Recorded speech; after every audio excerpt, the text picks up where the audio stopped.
assim, eu mesmo tenho utilizado alguns dos nossos, então se puder gravar, melhor. Bom, começou? Então, pessoal, boa tarde a todos e a todas. Quero só dizer que eu sou Hélder Sayama, eu sou coordenador, líder do Grupo Uricolé, laboratório de pesquisa sobre formação e atuação profissional em lazer aqui da UFMG.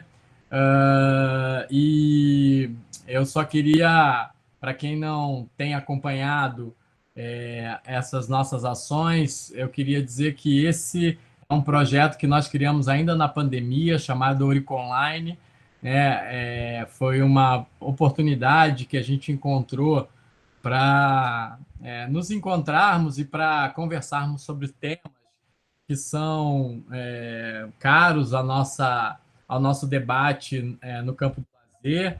E aí, passada a pandemia, ou pelo menos minimizados os efeitos, né, que a pandemia nos causou naquele momento, a gente resolveu dar continuidade ao projeto, tendo em vista o êxito que a gente acredita ter tido, né? Então, passamos a realizar o projeto com uma frequência menor, né, daquela inicial, e agora nós estamos realizando uma vez por semestre.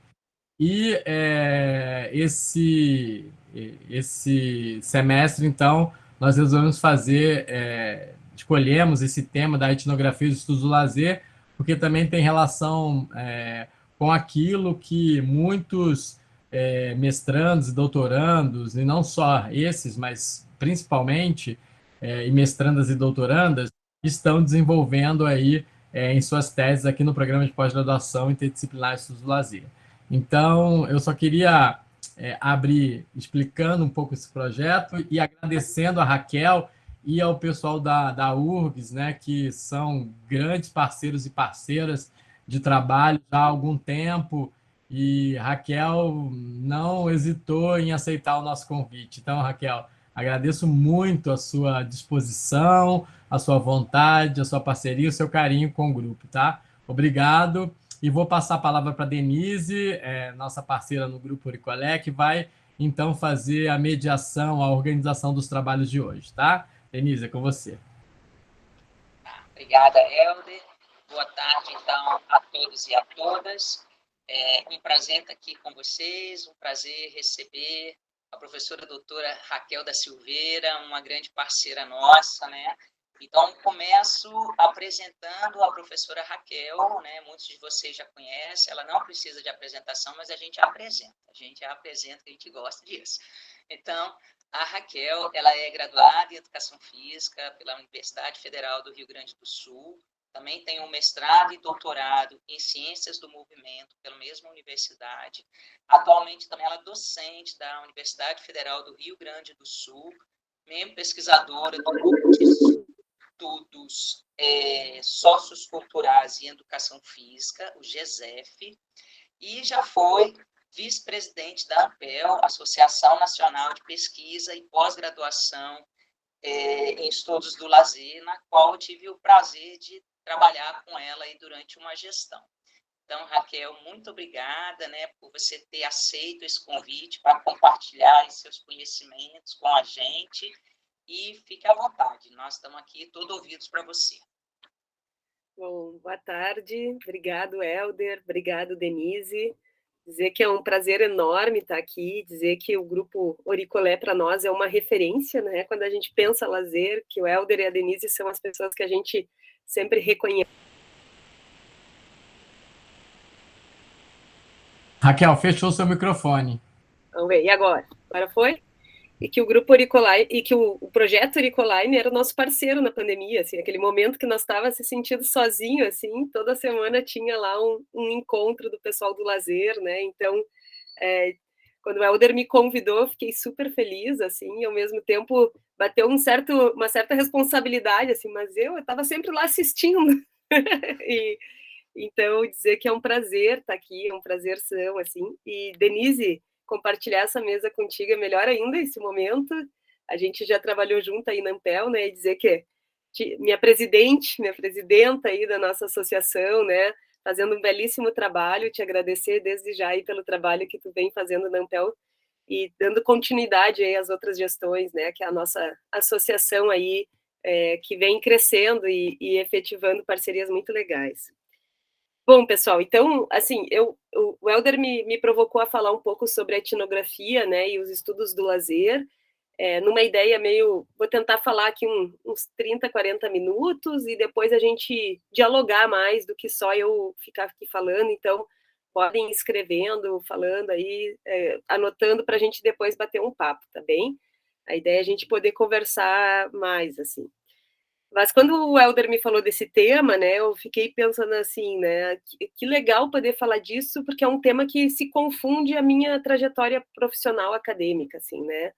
Eu lembro que em 2001, quando eu ingresso no curso de Educação Física, me deparo com o professor Stiger, que hoje é um professor aposentado, mas é o criador do GCF, que é esse grupo de estudos, falando assim, meu plano é estudar um grande parque aqui da cidade de Porto Alegre, que era o Parque da Redenção, e alguém precisa estudar o jogo da bocha. Alguém sabe o que era jogo da bocha? E daí eu lá do interior, chegando em Porto Alegre, capital, falo, eu sei o que é o jogo da bocha, eu vou lá estudar o jogo da bocha. Então, nos meus primeiros passos, assim, me deparo com essa noção de estudar um parque, estudar pessoas, né, homens velhos, nesse sentido, jogando bocha num parque público. E ali ele falou, tu vai fazer uma etnografia. Vai eu saber o que era etnografia, né, nos meus primeiros passos numa universidade. Bom, e nesse momento ele chega e fala assim, tu tem que ir lá observar, vai lá e observa, vai lá e vê o que aqueles homens fazem lá na cancha de bocha. Vou eu lá 3, 4 meses, indo 2, 3 vezes por semana, e só via os homens jogar bocha. E eu me senti um tanto invisível naquele lugar. E daí, bom, o Stiger vai achar que eu nunca estou indo lá, porque eles não conversam comigo, esses homens não conversam comigo, eu não consigo entender o que esses homens estão fazendo, porque eles só estão jogando, e eu não via mais nada do que isso, e estava indo, né, aquela ideia da observação, vai lá e observa.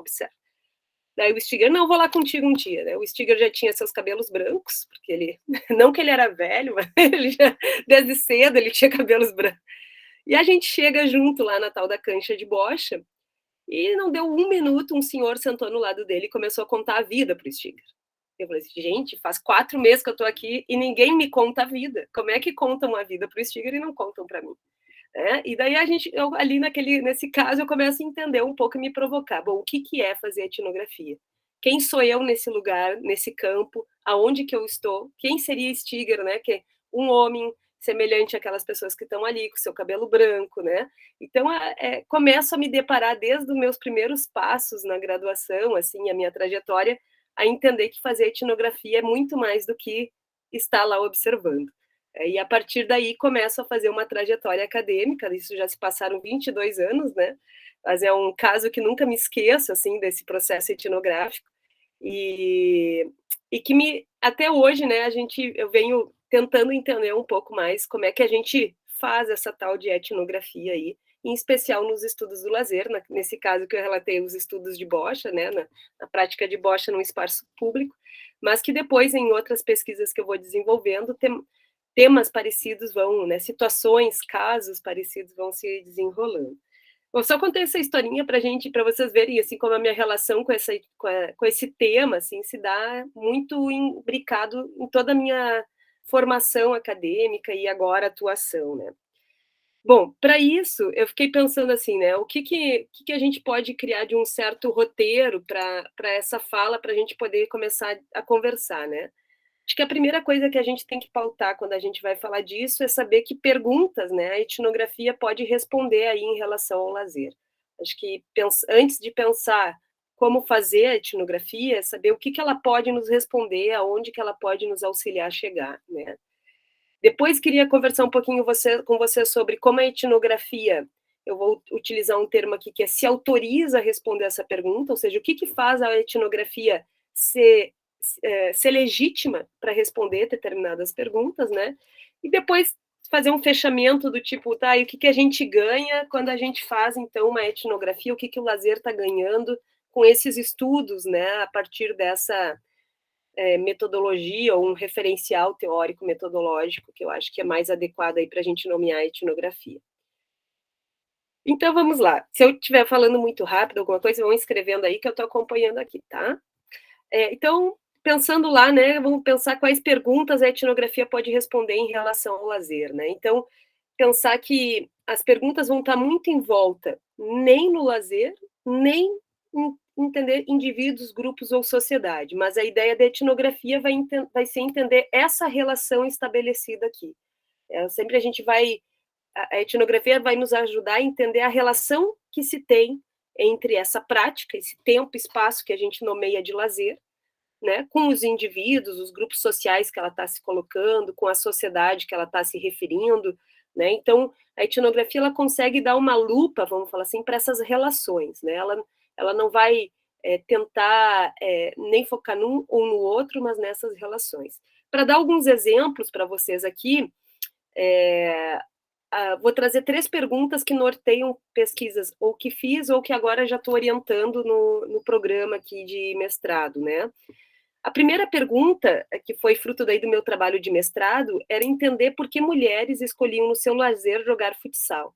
Isso era em 2008, quando o futsal ainda era um tema ainda muito de homens, né?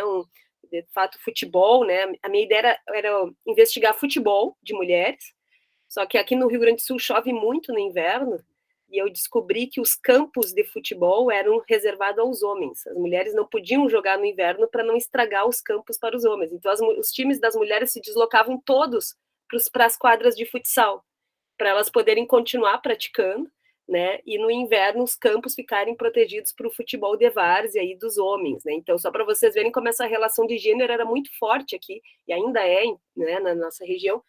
Então, a minha pergunta era um pouco, né, por que mulheres escolhem no seu lazer praticar futsal? Então, eu estou tentando ver essa relação entre o lazer, né, e essas questões de gênero que começam a aparecer. Agora tem uma estudante de mestrado, a Janaína, que está pesquisando uma outra pergunta que a etnografia vai poder responder e que a Janaína está tentando investigar é de que maneira crianças em condição institucionalizadas vivenciam o lazer. Então, a Janaína é uma trabalhadora de uma instituição dos abrigos, né? Aqui assim, a gente chama FPE, Fundação de Proteção Especial à Criança, né? Uma instituição estadual, mas que faz essa tarefa, né? De ofertar lazer para crianças em condições de abrigo, né? Então, quais são as relações dessa criança com essa prática, com esse tempo, nessa condição de acolhimento institucional, né? E, por fim, um trabalho que uma outra mestranda está desenvolvendo, né, que é a Caroline, que está falando sobre por que mulheres se mobilizam para defender a manutenção da política pública de esporte e lazer. Ou seja, como é que mulheres vão se mobilizar para defender um direito social, uma vez que a gente esteve aqui em Porto Alegre em 2017 com a condição da extinção da Secretaria Municipal de Esporte e Lazer. E esse processo de extinção gerou um movimento contra essa extinção, que era basicamente feito por mulheres, e mulheres idosas, né? Então, a gente começa a perceber que essa relação entre lazer e direito passa a ser central. Então, o que eu quero mostrar aqui, né? Que o que está em análise, o que está sendo investigado nesse processo é a relação do lazer com gênero, relação do lazer com as infâncias, relação do lazer com a política, né? E que isso vai desencadear aí, né, outros atravessamentos para a gente poder entender esse tempo e espaço das pessoas, né? Então, quando a gente está falando sobre essa questão do futsal das mulheres, a gente está falando aí de um lazer que aponta diversas desigualdades, que trazem os atravessamentos de relações de desigualdades, isso lá em 2008, né? Claro que isso, ao mesmo tempo, aponta movimentos de resistência e de enfrentamento a essas desigualdades. Quando a gente olha para essa questão sobre as crianças em acolhimento institucional, a gente vê como o lazer em infâncias também é atravessado por isso, né? A gente não pode trabalhar com uma ideia de que lazer em infância sempre a partir de uma noção familiar tradicional, legítima, hegemônica, né? Tem que pensar em outros atravessamentos. E quando a gente fala dessa questão das mulheres em luta pelo direito ao lazer, né? Esse atravessamento da política, ver como o lazer como um direito social, né? Essa relação que ele estabelece no Brasil quando ele é colocado na nossa Constituição e passa a ser um direito social, né? Então, essas são perguntas, né, pessoal, que eu entendo que a etnografia está nos provocando, que isso que eu estou chamando de relação, né? A gente não está estudando o lazer, não está estudando o indivíduo, está estudando essa relação que se coloca aí. E essa relação é feita por diversos, né, trouxe aqui alguns desses atravessamentos que estamos compreendendo. Né, que é um pouco a provocação, então, que venho fazendo, né, que menos estudar o que é lazer, acho que a etnografia não passa por essa pergunta, né, ela prefere responder a pergunta o que o lazer está sendo. Né? Então, acho que a etnografia, ela menos nos ajuda a responder o que é o lazer, mas ela nos provoca a responder o que o lazer está sendo, seja lá na quadra de futsal com aquelas mulheres, seja no abrigo de acolhimento das crianças, seja nos parques com as mulheres fazendo a sua mobilização política, né? Então, o que ele está sendo nesse momento?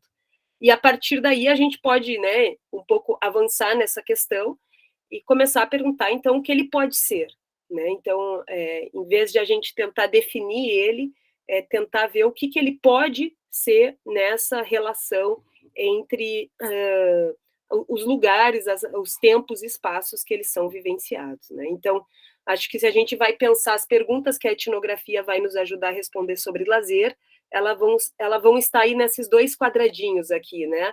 Que é o que o lazer está sendo e o que ele pode ser, né? E acho que ele nos ajuda a entender o que é o lazer, mas ela não tem essa função aí de definição, né? Ela está muito mais nesse papel de compreender esses espaços, né?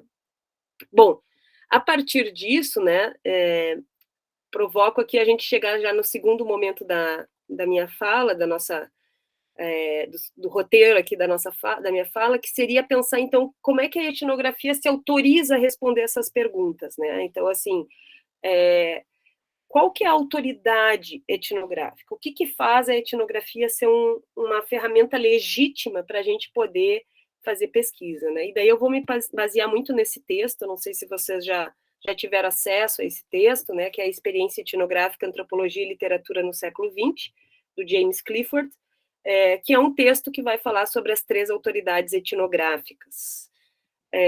Então, é interessante perceber nesse texto que o que ele está tentando nos mostrar é que a etnografia, desde a sua, vou falar, criação, origem, até os dias atuais, ela muda muito, né? Ou seja, não dá para nós pensar a etnografia lá que eu fiz lá na Bocha, lá em 2001, né? Da mesma maneira como que hoje vai se fazer uma etnografia, né? A ideia é de que se o mundo mudou, a forma de fazer etnografia está mudando também, e tem que mudar, e tem que se modificar aí para dar conta desse universo empírico, que é o que a gente vai acessando, né? Então, a ideia aqui é a gente trabalhar um pouco com esses diferentes momentos que a etnografia vai criando, diferentes autoridades para poder ser legítima e ser considerada aí ter como resultado uma produção de conhecimento legítima, né? E entender um pouco aonde os trabalhos do lazer, né, pelo menos alguns deles, vêm se localizando nesse movimento histórico aqui, né? Então, acho que iniciando assim, né, a gente vai falar de uma autoridade experiencial, né? Que é uma autoridade etnográfica que surge muito lá no início de 1900, assim, com a ideia de se contrapor o que é uma etnografia e o que é aquilo que os viajantes faziam para coletar informações, né? Então, nesse momento, assim, os trabalhos mais, vamos falar assim, os marcos desses trabalhos, né, seriam lá o seu Malinowski, né, o que a gente vai chamar lá o fundador da etnografia, né, em que ele viaja, ele vai lá, ele vê como é que é, então ele observa, né, e a ideia desse trabalho, né, era fazer com que os etnógrafos fossem diferentes de alguns viajantes, que só fossem, coletassem algum material e retornassem com algumas informações de povos desconhecidos, vamos falar assim, né. Então, nesse primeiro momento da etnografia, né, a autoridade de responder e de produzir um conhecimento, ela estava muito em quem fazia essa pesquisa, quem fazia, então, se começou a se distinguir os viajantes dos professores universitários, dos pesquisadores que faziam, né? E dessa ideia, né, de viver por um período longo, né, que era suficiente, por exemplo, para aprender um idioma, né, o que eles chamavam das expedições antropológicas, né, e daí, a partir disso, né, descrever, né, costumes, comportamentos, cerimoniais, gestos, né. Então, a ideia desse primeiro movimento que vai dar autoridade à etnografia, falar, isso é uma etnografia, isso é um conhecimento científico, estava muito nessa ideia. Então, investigar algo muito distante desse pesquisador, em que até a língua tinha que ser aprendida, né, e tinha que se permanecer lá por muito tempo. Então, os pesquisadores viajavam, ficavam um ano, né, mais de um ano aí em o que eles vão chamar de culturas aí diferentes. Bom, e como é que se retratava essa etnografia, né? Como é que se transforma isso em texto, né? Então, uma outra característica da etnografia é que toda essa experiência tem que ser transformada em texto, né? E qual que é o processo de transformar aquela experiência em texto, né?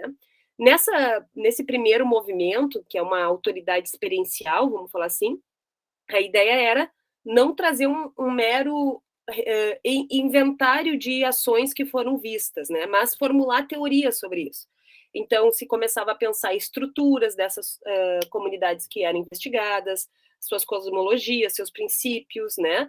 E a ideia era de trazer uma descrição para argumentar e criar essa estrutura, né? Então, o texto era a própria teoria que estava sendo criada, né? Então, Malinowski vai lá e cria o Kula, né? Ele vai entender todo o processo do Kula, que é todo um ritual, e vai, a partir daquilo, tentar entender toda a sociedade que ele estava investigando, né? Então, o texto ele é igual à teoria. O texto tem que retratar a teoria, né? Dessa observação que o pesquisador foi lá e fez, né?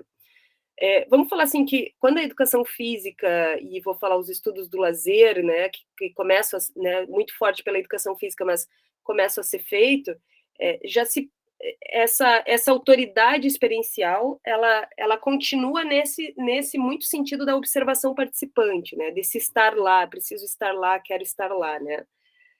Mas a gente já pode começar, acho que, compreender que os estudos do lazer, eles já começam a entrar, a usar a etnografia, a pensar a etnografia como uma possibilidade de construção de conhecimento, quando a gente já passa aí para uma autoridade interpretativa da etnografia, né?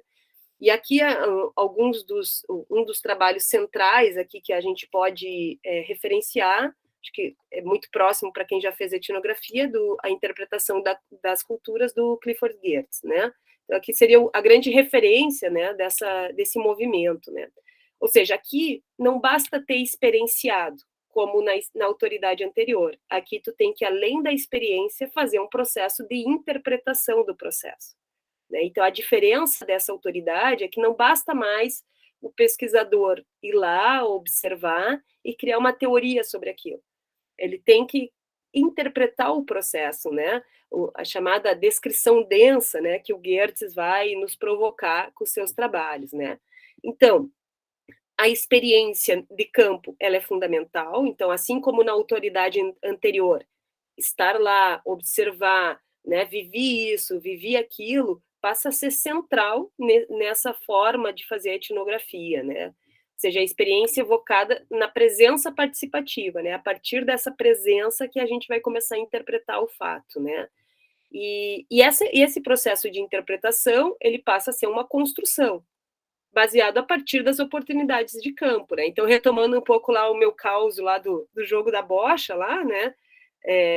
Enquanto eu não conseguia acessar aqueles indivíduos, né? E o Stiger lá em seus 5 minutos de estar lá já poder conversar com as pessoas, né? Há uma diferença aí de quem está no campo. Há um processo analítico diferente de ser pensado, né? Então, se começa aqui a entender que não basta estar lá, tem que estar lá e poder compreender os movimentos que esse pesquisadora faz lá dentro desse campo, né? E aqui, a escrita, ela tem a função de retratar uma cultura. A ideia, né, muitas vezes usada nessa autoridade, é a ideia da tradução, né? Então, a função da etnografia seria traduzir aquilo que o pesquisador viveu né, para um texto, e essa tradução seria a tradução de uma cultura, né? Então, a escrita como uma interpretação da experiência. Então, o trabalho final de uma etnografia baseada aqui nessa autoridade interpretativa, né, ela está muito em volta desse processo de interpretação. E nesse sentido, eu acho que aqui a gente tem o grande volume de trabalhos do Lazer, que são feitos com etnografia, eles estão muito sustentados nessa forma aqui de pensar a etnografia, né, e de se autorizar a fazer etnografia, né? Então, o trabalho da primeira pergunta que eu expus ali naquela primeira parte, né, das mulheres que jogavam futsal, né? Então, após estar lá 1 ano e meio com as mulheres, né, que jogavam futsal no seu final de semana, a minha tarefa foi interpretar aqueles processos e entender por que elas estavam ali, né? Por que elas escolheram o futsal e continuavam ali, né? E eu vou interpretar aquele processo a partir de 3 grandes categorias. Então, a noção de categoria é algo importante aqui, né? Vai lá eu estudar pelas relações de amizades que elas tinham, que o futsal era algo importante, pelo gosto do esporte, o gosto de jogar, o gosto de praticar aquela modalidade, e pelas questões de sexualidade que atravessavam aquele universo. Então, essas 3 grandes categorias, vamos falar assim, foi um processo interpretativo que fiz após aí 1 ano de estando lá com essas mulheres, né, acompanhando elas jogar, de vez em quando jogando, né, e poder, então, entender o que a gente vai chamar, né, a partir do Clifford Geertz, essa teia de significados que passa a ser a cultura, né, e que a etnografia passa, então, a tentar traduzir, né, esse seria o papel. A gente trabalha aqui com a ideia, né, de que o papel da etnografia seria compreender a cultura, seria interpretar o que as pessoas fazem para poder compreender e traduzir na forma de escrita a cultura dessas pessoas, né? Então, acho que quando a gente pensa os trabalhos sobre lazer, que tem vínculo com a etnografia, eu acho que a grande maioria se autoriza a fazer etnografia, a pensar a partir desse processo aqui, interpretativo. E esse passa a ser o grande boom dos nossos trabalhos. Eu ouso colocar aqui que eu acho que os trabalhos do professor Magnani, que é um grande, vou falar assim, né, antropólogo que nos ajuda a pensar o lazer, que pauta o lazer nas suas obras, né, eles estão todos muito em volta dessa capacidade, dessa autoridade interpretativa, né? Então, os trabalhos do Magnani, o Festa no Pedaço, que eu acho que é o nosso grande, vou falar assim, start de etnografia no lazer, e ela está muito sustentada nesse processo, né? O fato de ter feito uma experiência de campo bastante intensa, densa, né? E depois tentar interpretar esse processo, né? A partir dessa teia de significados que o lazer possuía para as pessoas, né? Que ele investigou lá no Festa do Pedaço. Então, entendo que aqui a gente tem a nossa grande produção, vamos falar assim, sobre lazer. Bom, contudo, a gente hoje também vai poder falar um pouco mais sobre um outro tipo de autoridade, que é um pouco diferente dessa interpretativa e que eu acho que ainda a gente está se apropriando para poder entender e, inclusive, fazer mais etnografias a partir dessa outra compreensão, que é o que o autor vai chamar, o James Clifford vai chamar de autoridade dialógica e polifônica, né? O que ele está nos provocando a colocar? Que os problemas do eu investigador e do eles investigado passa a ser um grande, vamos falar assim, um grande entrave na antropologia. Um dos dilemas da antropologia sempre é o eu e os outros. Então, eu que vou ver os outros, a outra cultura, né? E a gente começa a se questionar sobre isso. Né? Eu acho que vários temas na sociedade nos fazem questionar sobre isso. Né? A questão étnico-racial é central aqui para a gente começar a compreender que faz muita diferença ser pesquisador hoje no Brasil com branco ou ser um pesquisador negro, uma pesquisadora negra, faz muita diferença de quem está fazendo essa pesquisa e para quem que ela está fazendo e com que intenção está fazendo, né? Então, começa-se, vamos falar assim, uma nova forma de pensar a etnografia, que a autoridade não está mais na interpretação. mas está em possibilitar que diferentes vozes, diferentes lugares de fala comecem a estar presente nesse processo de fazer dessa forma de fazer pesquisa, né? Então, a provocação, né, é sempre descrever a negociação construtiva dos sujeitos, pesquisador e pesquisado, ou seja, como é que eu construo essa relação com esses indivíduos. Então, é muito diferente, a gente vai estudar, vamos dar um exemplo, né, um lazer de mulheres negras. Vai ser muito diferente se o pesquisador for um homem branco ou for uma mulher negra fazendo essa pesquisa. Então, e como é que se constrói essa relação? As duas são possíveis de fazer, nada não é impossível, mas a forma com que se constrói essa relação, ela é muito, ela vai pautar as informações que vão ser construídas, né? A ideia é sempre trazer para a cena agora, né, a intersubjetividade e o contexto performativo com que está sendo feita essa pesquisa, né, em que está acontecendo as situações. Entender a pesquisa e a escrita como uma representação de um curso constante de negociação, né, sempre em andamento, ou seja, entender que o processo etnográfico ele não está lá nos esperando para ser interpretado. O processo etnográfico ele vai ser construído na relação desse pesquisador ou pesquisadora junto com o mundo que ele vai lá resolver investigar, né? E com isso, a ideia passa a não ser mais descrever a cultura em forma de texto, né? Mas, de fato, é se dar conta que o que a gente vem fazendo é uma invenção da cultura. A ideia invenção da cultura é o título do texto do Roy Wagner, foi produzido muito perto do Clifford Geertz, a interpretação das culturas, mas ele teve muito menos, vou falar assim, reconhecimento, né? E agora, vamos falar assim, ele está sendo mais lido e mais reconhecido, né? E ele fala que a etnografia foram criando culturas, foram inventando culturas. Esses textos etnográficos interpretativos, né, da autoridade anterior, foram inventando culturas, né? Então, esse processo de se dar conta sobre isso passa a ser fundamental para a gente continuar a pensar, vamos falar assim, né, como o que a gente está construindo de conhecimento sobre determinado tema, né? Então, é importante expor a tessitura textualizada do outro e do eu que interpreta. Então, um texto ele passa menos a criar categorias para interpretar e muito mais a descrever, sempre descrevendo a posição do pesquisador e dos sujeitos que ele está em contato, que ele está investigando, né?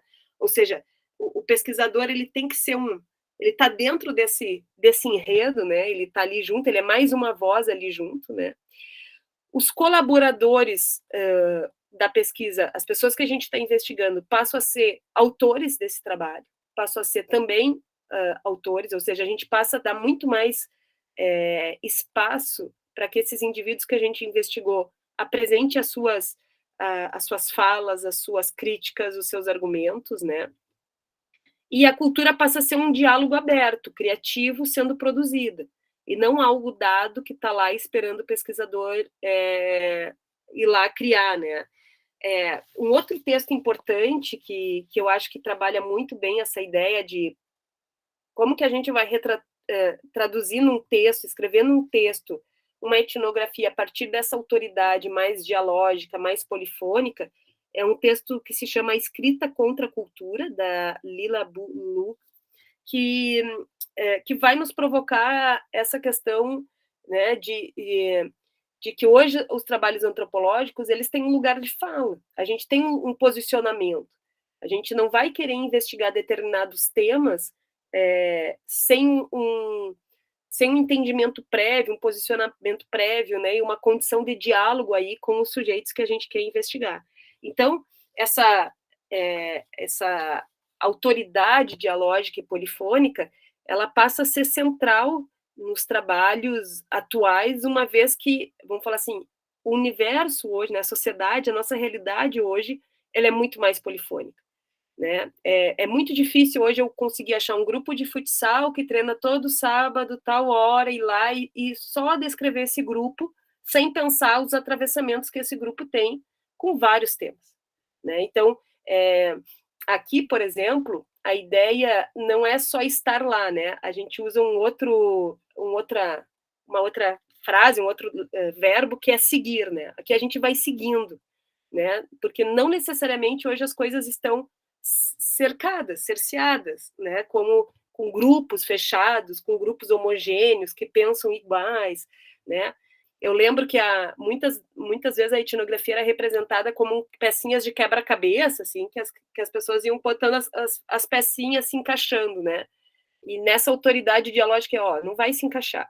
São muitas vozes, muitas diferenças, muitos lugares de fala, né? Então, aquela metáfora do quebra-cabeça, assim, não cabe mais hoje nessa sociedade que a gente está. Não é porque as mulheres estão jogando futebol junto que elas vão ter as mesmas compreensões de mundo, que elas vão ter as mesmas opiniões sobre os temas que estão ali colocados, né? Então, começa aí uma pluralidade de vozes, de formas de pensar, né? Bom, então, assim, passei muito rapidamente sobre essas autoridades, mas que ao mesmo momento mostra, vou falar assim, um percurso histórico da etnografia dentro da antropologia, né? Ela fala muito sobre os trabalhos sobre lazer e etnografia que a gente foi se apropriando, assim, né? A gente entendo assim que não essas três autoridades, né? Elas não são tipo ideais, assim, como se a gente tivesse que seguir determinadas lógicas, né? Mas elas são momentos que foram constituindo as nossas formas de autorizar esse conhecimento sendo produzido, né? Então, elas falam muito dessa construção de como que a gente tornou legítimo determinados trabalhos etnográficos aí para a gente pensar determinados temas e entre eles o lazer, né? Hoje eu entendo que a gente tem aí muitos trabalhos nessa autoridade interpretativa e vem muito aí eu acho que a gente aprendeu muito aí com a Manhane, que vai nos ensinando sobre isso, né? Mas hoje eu venho entendendo que os temas que a gente vem nos provocando a pensar o lazer junto com questões GLBT, étnico-raciais, deficiências, questões de gênero, sexualidade, elas nos convocam a pensar de uma forma mais polifônica, assim, nos convocam a pensar de uma forma mais dialógica, assim. Então, me parece que hoje o nosso caminho está muito mais nesses processos de seguir esses atores, esses sujeitos, né, do que tentar interpretá-los. Hoje a gente se coloca muito mais num lugar horizontal de simetria com esses sujeitos do que num lugar o pesquisador e o pesquisado, né? Eu acho que a etnografia está hoje se convocando a fazer isso, né? Hoje no grupo de pesquisa a gente vem trabalhando muito com a antropologia muito perto. Iniciamos um pouco com os estudos do Bruno Latour, que vai estudar lá ciência e antropologia, mas que depois vai se dedicar a outros temas, e que vai pautar uma antropologia a partir do que a gente está chamando de uma sociologia pragmática, assim, em que essa noção de simetria entre pesquisador e pesquisado passa a ser central, em que esse rompimento da noção de cultura e natureza, vamos falar assim, coloca em questão várias dualidades que a gente se pautou nesse processo interpretativo, assim, colocando cultura e natureza como seres bem distintos, né? E a gente começa hoje a tentar entender um pouco mais essas temáticas. Um dos livros que a gente vem estudando no grupo, a ideia desse ano é estudar esse livro, que se chama O Efeito Etnográfico, que é o da Mary Stratten, ou Stratania. A Marília sempre nos convoca a chamar de Stratten, eu chamo de Stratten. Mas o efeito etnográfico, então a Mary Stratten, ela vai iniciar sua carreira de antropóloga estudando lá comunidades que ela nem sabia a língua, né, e que ela começa num movimento bem experiencial, assim, e ela acaba, e hoje estuda processos de fertilização, assim, então, reprodução in vitro, coisas com tecnologia, né, e ela passa, então, a nos convocar um pouco para essa autoridade mais polifônica, assim, ou seja, ela está nos mostrando como temas como tecnologia, como rompimento de uma noção do que é família, do que é reprodução, passa a ser central para começar a entender hoje o mundo atual, né? E daí a pergunta que a gente faz é um pouco, né? Que temas no lazer que passam hoje a gente ter que colocar em xeque aí para tentar compreender o que o lazer está sendo hoje, né? Não dá mais para entender o lazer sem determinados atravessamentos, né? E que eu acho que é o que a gente consegue avançar um pouco com os trabalhos etnográficos. Bom, com isso, chegando já para o final aqui para a gente abrir o diálogo, e fiquei super feliz que o Helder falou que tem um monte de gente fazendo etnografia aí, então a gente vai poder conversar bastante. É pensar assim, né, o que a gente ganha, né, o que o lazer ganha, quais são os ganhos do lazer quando a gente faz etnografia, né. Botei algumas pistas aqui, mas eu acho que a gente tem muitos mais, assim, né, e que a gente poderia operar, assim, né. Acho que o primeiro é ofertar esse subsídio para compreendermos essas relações entre lazer e os coletivos que ele acontece, né, pensar sempre nas relações. Essa etnografia dialógica, polifônica, que eu acho que é o maior desafio hoje que a gente tem para enfrentar aí, é pensar nas relações, né? Pensar que o lazer se dá na relação desse indivíduo, desse grupo social, dessa instituição, com determinadas ações, com determinados vínculos, né? Então, me parece que as relações é o grande foco, objeto de análise que a gente tem que passar a investigar, né? É entender que, né, que a etnografia nos apresenta o que o lazer pode ser na vida das pessoas, né, nas instituições, nos grupos, na sociedade. É não tentar achar o conceito de lazer lá naquele grupo, né, é tentar aprender com aquele grupo o que o lazer está sendo para eles, né, e esse passa a ser o grande ganho que a gente tem para o lazer quando a gente vai para uma etnografia, né. Quando a gente faz uma etnografia independente da nossa autoridade, né, é interessante perceber que nessa trajetória etnográfica vão entrar intenções aí, perspectivas teóricas que a gente inicia nesse trabalho, as visões de mundo, nossa e dos indivíduos que a gente está investigando, as trocas cotidianas com esses interlocutores passam a ser centrais, né? Então, a gente sempre brinca que entrar igual e sair igual de uma etnografia tem algum problema aí. A gente sempre sai bastante modificado de uma experiência etnográfica, né? A gente coloca em xeque algumas das nossas verdades, né? Ao fazer uma etnografia, né? Bom, e que o lazer tem que ser investigado, né? Eu acho que o que a gente aprende com a etnografia é que a gente vai ter que investigar muito mais o lazer para conseguir compreendê-lo, né? E compreender sempre a partir do que as pessoas estão vivendo nesse espaço e tempo, né? Eu acho que o que tem é essa realidade que tem que nos contar um pouco essa experiência, né? E sobre essas 3 autoridades etnográficas, né, eu acho que o desafio é a gente entender, né, eu acho que nenhuma é melhor que a outra, mas o desafio é entender, naquele objeto de estudo que a gente escolheu, naquele tema que a gente escolheu dentro do lazer, o que a gente ganha se a gente seguir uma linha mais interpretativa, o que a gente perde, o que a gente ganha se a gente segue uma linha mais polifônica, dialógica, numa ideia, vou falar assim, menos de categorias e mais de compreensão de rede desses processos, né? Quando a gente vai fazer essa pesquisa etnográfica, né? Nessa provocação aqui, eu produzi um texto com a prof. Ariane Pacheco, que agora está na UFSM, né, que a gente, comparando um pouco as nossas dissertações de mestrado com as nossas teses de doutorado, né, tanto eu quanto ela fizemos etnografia no mestrado e no doutorado, e a gente faz essa virada, assim, de uma etnografia mais interpretativa lá no mestrado para uma etnografia mais dialógica, polifônica no doutorado, né, e a gente produz um texto tentando compreender, assim, né, e o que a gente se dá conta, assim, olha, tem respostas que a etnografia, que essa autoridade mais interpretativa nos ajuda muito a entender, né? Ela é muito potente, né?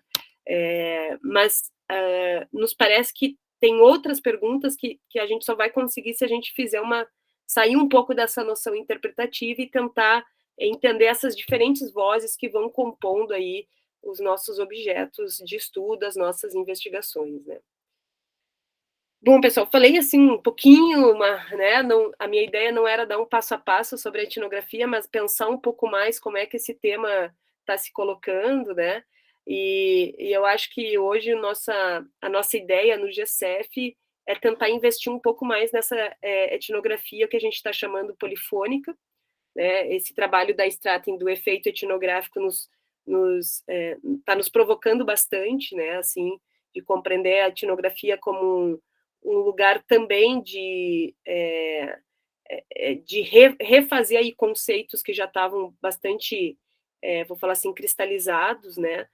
Tem uma expressão que o Bruno Latour usa, que é abrir a caixa preta, né? Assim, vamos abrir essa caixa preta do lazer, assim, entender o que diariamente é o lazer para essas pessoas, né? Então, passa a ser aí o nosso desafio no grupo GCF. E bom, e fico agora aqui aberta, vi que o chat aqui rolou bastante, fico aberto para o diálogo e espero que tenha provocado alguma questãozinha aí para vocês. Deixa o meu... Desculpa, Raquel, você fechou? Fechei. Tá. Bom, pessoal, então, começar agradecendo, né, assim, mais do que escutá-la, a gente teve uma aula, né, sobre etnografia. Isso é um tema muito caro para nós, muito caro para mim.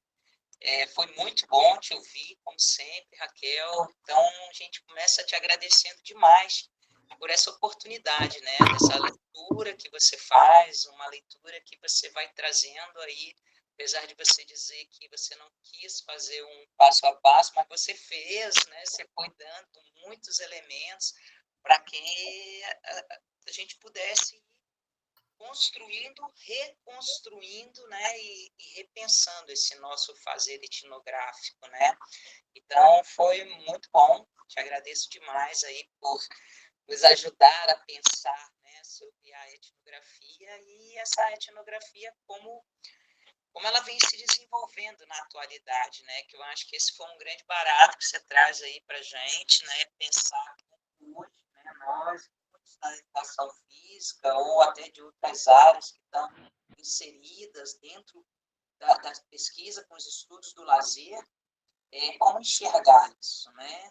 Pensar, eu achei muito legal quando você fala, né, o que o lazer tem sido para o grupo investigado, né? Eu acho que esse modo que você traz, né, esse olhar, ele abre uma outra perspectiva de pensar essa etnografia de uma forma muito mais contemporânea, né? Sem que a gente assuma esse protagonismo da fala, do pensamento, da própria descrição, mas sim abra para esse diálogo, né? Então, fiquei feliz demais de te ouvir, eu pensei em um monte de coisa, mas ainda não me inscrevi, já vi que está tendo uma fila aqui, então aproveito, né, para falar com o pessoal que ainda não está muito acostumado com a nossa dinâmica.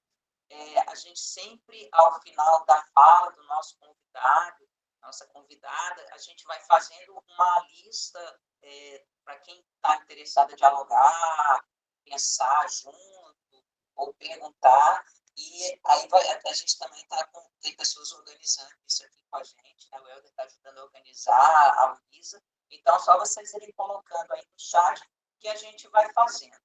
Aí eu penso que a gente pode começar por um bloco, né? Pelo menos de 2 perguntas, que aí facilita um pouco. Se começar a ter gente demais, a gente amplia o bloco por causa do tempo que a gente tem. Mas a gente acha que está com um tempo bem bacana para a gente conversar, né? Então, vamos fazer assim? Você acha? 2 perguntas, tá bom para o bloco? Beleza. Então, gente, olha lá, nós vamos começar aqui. Na lista, a gente tem primeiro a Milena, depois a gente tem o Helder. Então, Milena, você pode abrir seu microfone, fazer a sua pergunta direto, na sequência o Helder faz. Oi, gente, boa tarde. Vocês estão conseguindo me ouvir bem? Tá dando para me ouvir? Que eu estava com um problema no fone. Pronto. Estamos escutando bem, Milena. Tá, boa tarde. Parabéns, Raquel, pela exposição. Muito legal. Eu sou Milena Matias, eu sou doutoranda em antropologia, aqui pela UFPB, né, no programa de pós-graduação em antropologia da UFPB. PPGA. Recentemente, né, agora no doutorado, eu estou pesquisando sociabilidade de torcidas organizadas de futebol. E entra muito nessa questão do lazer, né? Entra na questão do esporte, na questão do lazer e nas diversas camadas que a gente consegue explorar aí através de um fenômeno. Muita coisa vai surgindo.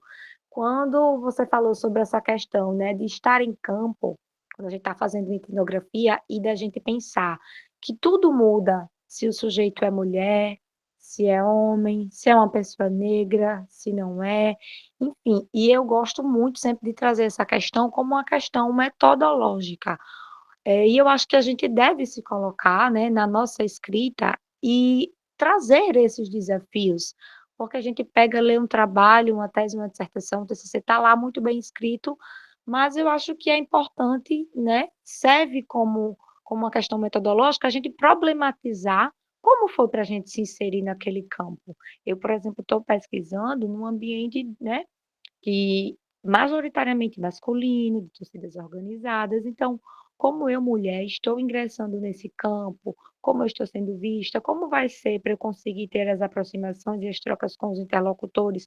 Então, eu vejo que isso entra muito no debate metodológico e eu gosto sempre de dizer que a gente tem que pontuar essas questões, né? Não colocar lá só o dado produzido já, a interpretação, mas quem é você? O próprio pesquisador, seja ele antropólogo ou não, ele pode se colocar, né, e trazer isso para a sua pesquisa, porque enriquece muito, né, principalmente para quem usa a prática da etnografia. E outra coisa que eu estava conversando com um colega no chat, né, a gente colocou sobre essa questão da autoridade etnográfica. A gente sempre costuma dizer na antropologia que a gente não faz a pesquisa sobre as pessoas, a gente faz com as pessoas.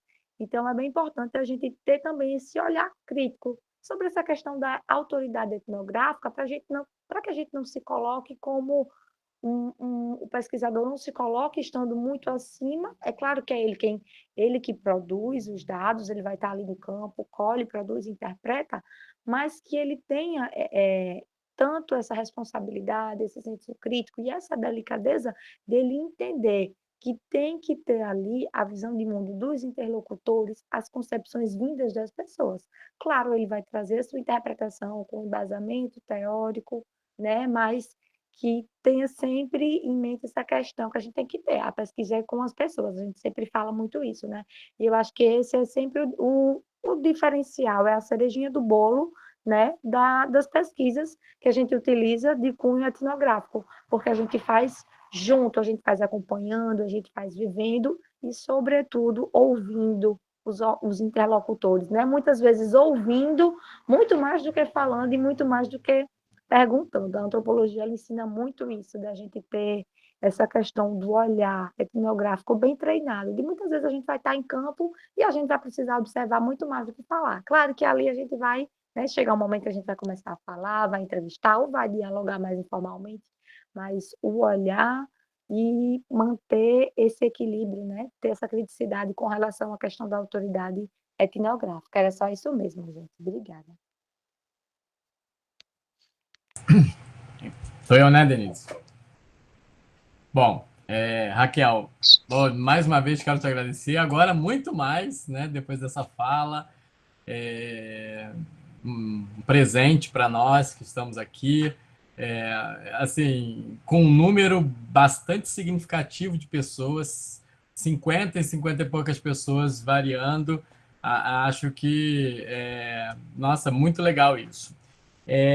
Eu gostei muito dessa. Eu não conhecia o texto que você falou. Eu vou procurar o texto, até porque também não sou uma pessoa que eu mesmo tenha feito uma pesquisa etnográfica, né? Eu estou agora orientando algumas pessoas que estão fazendo, mas também pisando em ovos, diria assim, para tentar qualificar esses trabalhos, né? A minha questão, talvez os meus comentários em forma de questão, eles tenham a ver muito mais com a prática da etnografia, né? Eu não gosto muito dessa divisão teoria e prática, mas assim, com essa ideia de você ir a campo mesmo, como você chamou, eu acho que é mais legal, assim. Porque dando aula, principalmente em disciplinas de metodologia, uma pergunta que sempre surge para quem está se propondo a fazer uma etnografia, mesmo orientando, é o tempo da etnografia, né? Então, acho que é uma pergunta básica que você deve escutar sempre, mas eu acho que para um grupo ampliado como esse que estamos aqui, acho que é uma questão importante. Porque eu estou dizendo isso porque o primeiro trabalho etnográfico que eu tive contato foi numa banca de um amigo meu, do Edmur, quando ele fez o doutorado, isso já tem, sei lá, 20 e tantos anos atrás, sei lá, e aí ele ficou 3 meses, e aí deu aquele zuzuzu na banca, né? 3 meses, isso não é uma etnografia, não sei o quê, não sei o quê. e as pessoas elas ficam muito inseguras, né? Então, claro que hoje já construiu uma argumentação para tudo isso, e como eu queria que você falasse para a gente, eu queria também escutar de você essa questão do tempo da etnografia. O que é o tempo da etnografia? E uma outra coisa porque a gente vai lidar, quando a gente está falando com a etnografia, com uma questão que tem relação com a cobrança dos nossos projetos e de organizar os nossos projetos, de descrever os nossos projetos, descrever as ações, e algo que é muito próprio da etnografia, mas também de outras metodologias, que é a construção passo a passo no campo, né? Como você tem lidado com isso? Porque, assim, provavelmente os seus orientandos e orientandas, eles têm que construir um projeto que vai passar no COEP, e o COEP pergunta lá, quantos sujeitos? E aí, como é que você lidar com isso, né? Numa tentativa de relacionar a cobrança da organização da pesquisa e, ao mesmo tempo, essa questão da gente estar construindo o processo metodológico em campo, né? O fazendo... Então, é um pouco isso que eu queria falar. Mais uma vez, te agradecer muito. Estou muito feliz com essa fala e com esse diálogo. Obrigado. Obrigado, Milena. Obrigado, Helder. Dizer assim que espero que a fala... eu pensei em não fazer um passo a passo da etnografia para tentar abordar mais temas, né? Imaginando que as falas viriam um pouco nessa ideia, mas como é que eu faço? Né? E que eu acho que é bacana. Milena, que legal poder dialogar contigo, que está fazendo aí doutorado na antropologia. Acho que tu também nos ensina aí com a tua experiência, né? E dizer que, sim, né, a localização da pesquisadora, do pesquisador em campo é algo central, e também, vou lá no meu entendimento, mas no nosso aqui do grupo de pesquisa, aparecer isso no texto é central, né? Até porque dentro de uma mesma etnografia, né, pessoal, a gente vai se localizando em momentos diferentes, em diferentes lugares do campo, acessando diferentes pessoas, diferentes instâncias, né, o que faz a gente acessar outras informações. Então, saber da onde a gente está falando, de que lugar que a gente está conseguindo acessar é muito importante, assim, né? Então, acho que uma mulher estudando sociabilidade de torcida, né, é sempre um desafio, né? Porque a torcida é majoritariamente feita por homens, né? Composta por homens, né? Passa a ser aí um fator desafiante, né, Milena? Mas é desafiante num sentido de saber repensar esse lugar a todo momento quando tu estiver lá, né? E não desfazer esse... não é que tu vai acessar menos coisas, né? Até tinha a professora Simone Guedes que falava que o fato dela ser mulher investigando torcidas ajudava, porque os homens queriam contar para ela como é que era o futebol, né? Queriam ensinar para ela, assim. Então, acho que tem aí alguns ganhos, né? E colocar um pouco essa relação. E essa ideia de fazer pesquisa com os sujeitos, com as pessoas, né? Eu acho que é central, é princípio, né, da etnografia. E o que a gente vem nos provocando agora, Milena, só para a gente poder pensar um pouco além disso, né?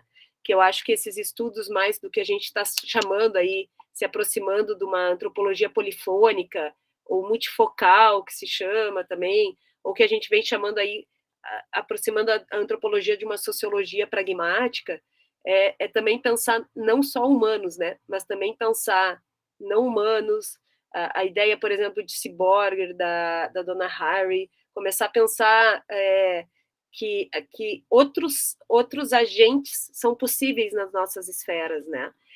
Vou contar um caso rápido aqui, né? Num trabalho de campo agora da Janaína, que vem estudando as crianças em acolhimento, né? A gente vem entendendo que o lazer ele está o tempo inteiro cadeado. A sala de lazer está com cadeado, as bicicletas estão com cadeado, várias esferas daquele abrigo, daquela casa que essas crianças abrigam, né? Tem cadeado, e elas são os espaços de lazer, né? Então, a gente está meio seguindo os cadeados, assim, tentando entender qual é o poder desses cadeados, né? E agora a Janaína, já vou contar a fofoca, ela está aqui do campo, mas a Janaína veio falar, professora, as crianças trocaram os cadeados de porta e deu um bafafá lá no abrigo. Então, um pouco assim, essa ideia, né, de a gente estar fazendo pesquisa com os nossos objetos, né, com os nossos temas, é isso, né? Sejam eles nessa esfera agora humana, não humana, de materiais, né, de próprios conceitos, né? Então, acho que é por aí que a gente vem se relacionando, assim. Então, quero dizer, Milena, estou de acordo com tudo que tu falou aí. Helder, sobre, né, mais o fazer da prática, assim, né? Eu acho que a principal questão, assim, de um processo etnográfico tem que ser o estranhamento, né? Eu acho que esse conceito ele nunca envelhece na antropologia, assim, na etnografia, né? A gente tem que ser capaz de estranhar. Às vezes isso demora, às vezes isso não demora. Então a noção de tempo, né?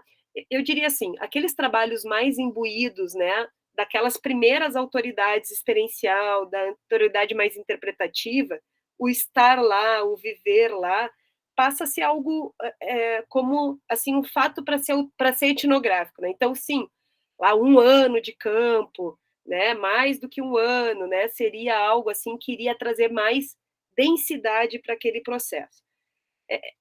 Hoje, com esses trabalhos que a gente vem se aproximando, hoje é difícil uma coisa ficar 1 ano no mundo. A estabilidade das coisas estão muito rápidas, né? Hoje, uma etnografia no mundo virtual, ela tem que ser instantânea quase, né? Porque as coisas mudam muito rapidamente, né? Então, assim, hoje os desafios que o mundo empírico está nos apresentando, é difícil falar que tu tem que ficar 1 ano naquele lugar. Isso vai mudar muito, né? Então, me parece que a questão do tempo, ela está muito atrelada, eu costumo atrelar ela aos meus orientandos e ao grupo, a gente começa muito a falar sobre a tua capacidade de estranhamento desse objeto, do que tu está investigando, né? Às vezes a gente leva tempo para isso, às vezes a gente é convocado no processo a ser mais célere, mais rápido nesse estranhamento.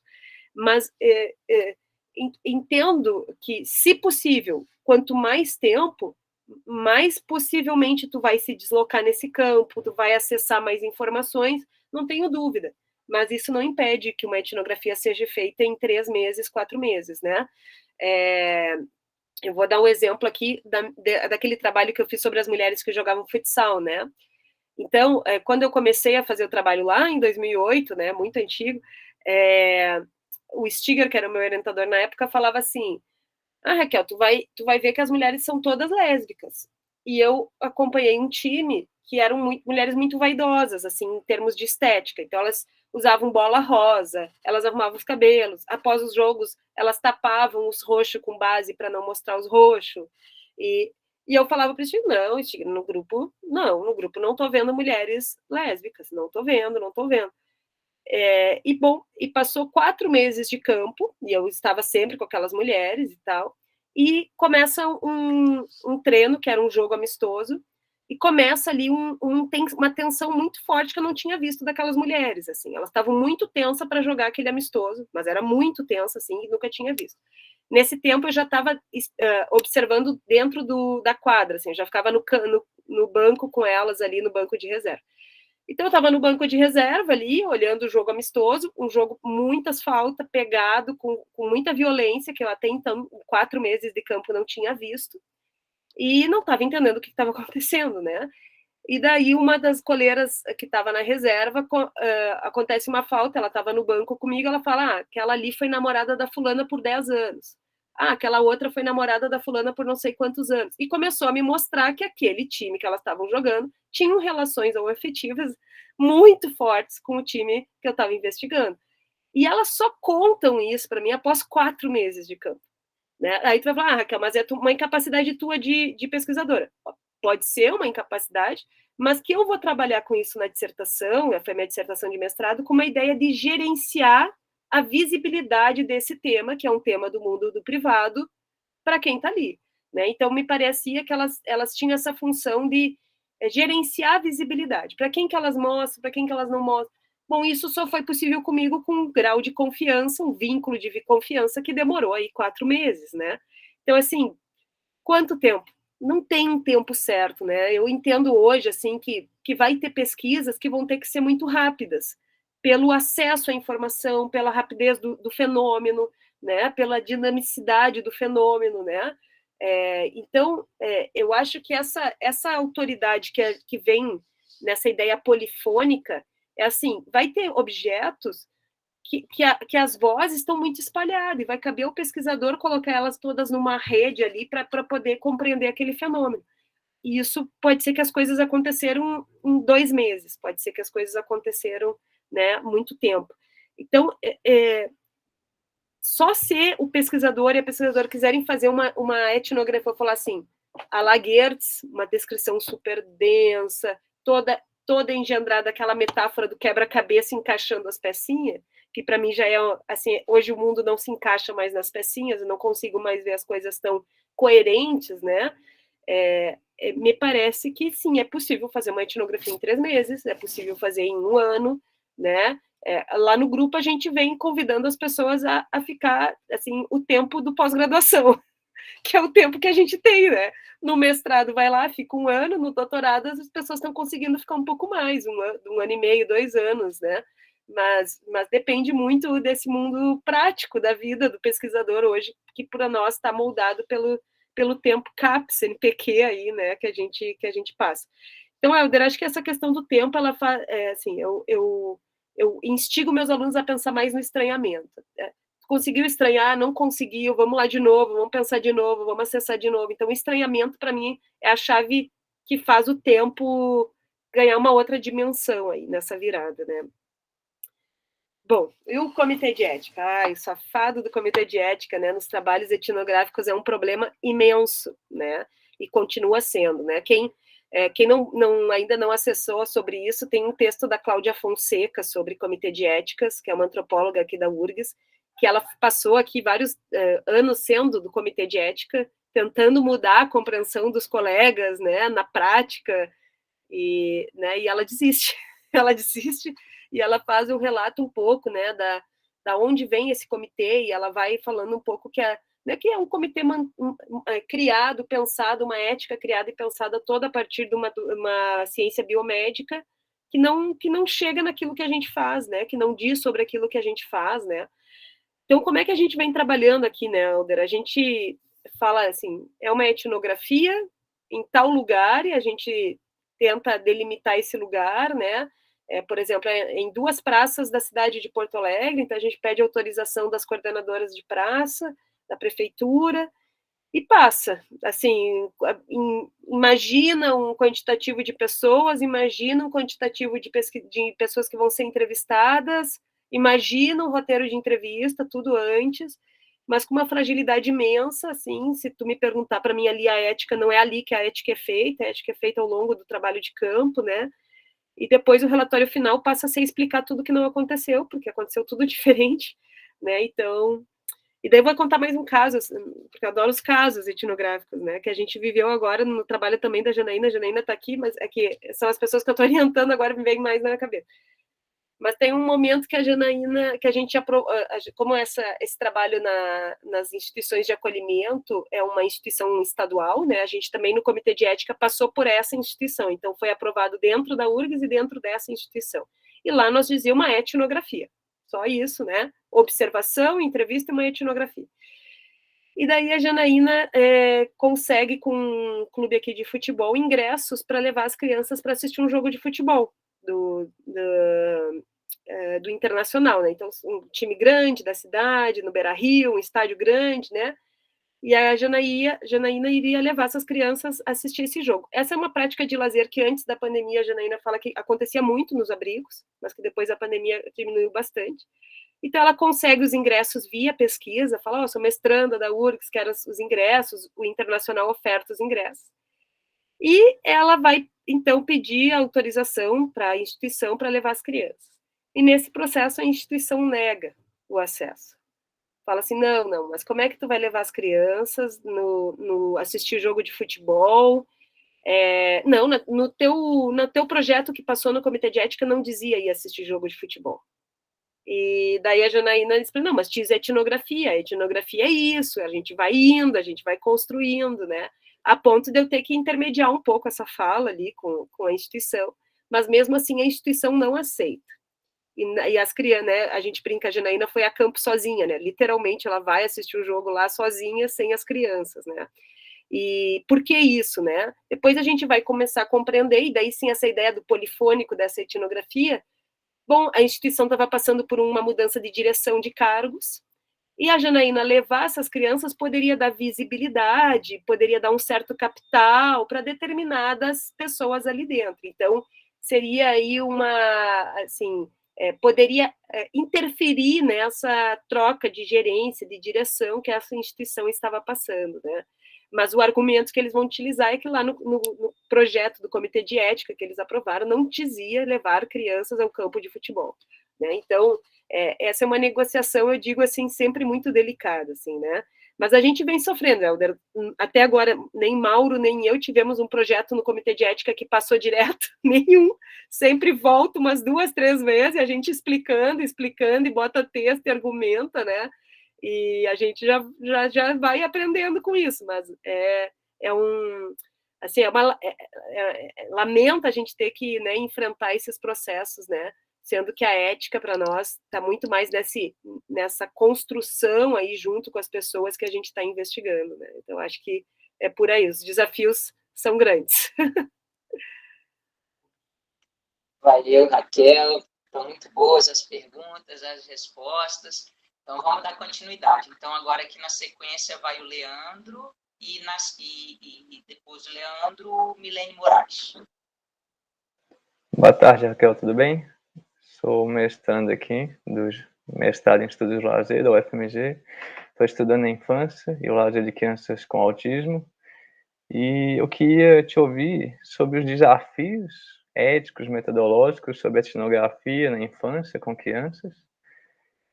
Você já comentou umas pistas dos problemas éticos, mas como a gente tenta enfrentar isso, lidando com crianças com deficiência? E uma coisa que eu tenho talvez dificuldade de entender ou ainda não tive acesso é as possibilidades de análise dos materiais. Qual ferramenta de análise a gente utiliza nas etnografias? É isso. Obrigado.